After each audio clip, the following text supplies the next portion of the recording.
विश्वविद्यालय में संविधान समीक्षा के संदर्भ में आयोजित सदन में हमीरपुर की कांग्रेस नेता उज्जवल पाठक ने कांग्रेस पार्टी के मुख्य प्रतिनिधि के रूप में बतौर नेता प्रतिपक्ष उपस्थिति रहे। उन्होंने कांग्रेस का पक्ष रखते हुए कहा कि आजादी से 2014 तक कांग्रेस सरकार ने संविधान की रक्षा के लिए प्रतिबद्धता के साथ कार्य किया है।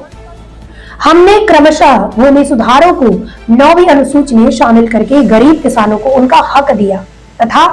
42वें संविधान संशोधन के माध्यम से समाजवाद, धर्मनिरपेक्षता, अखंडता को प्रस्तावना में शामिल कर सर्वे भवन्तु सुखिनः और वसुधैव कुटुंबकम को राजनीतिक स्वीकार्यता प्रदान की। उन्होंने नेता प्रतिपक्ष के रूप में कहा कि वे आपातकाल के नैतिक पक्षधर नहीं है, परंतु तत्कालीन समय में राष्ट्र विरोधी तत्वों को रोकने के लिए आपातकाल जरूरी था, जो कि संविधान के अनुच्छेद 352 के तहत लगाया गया था। इसके साथ उन्होंने बीजेपी सरकार को संविधान और लोकतंत्र के लिए सबसे बड़ा खतरा बताते हुए कहा कि ये सरकार संवैधानिक संस्थाओं का दुरुपयोग कर विपक्ष को कमजोर करने का काम कर रही है। मंच के माध्यम से उन्होंने किसान, युवा, गरीबों के मुद्दों को प्राथमिकता देने की सरकार से मांग की।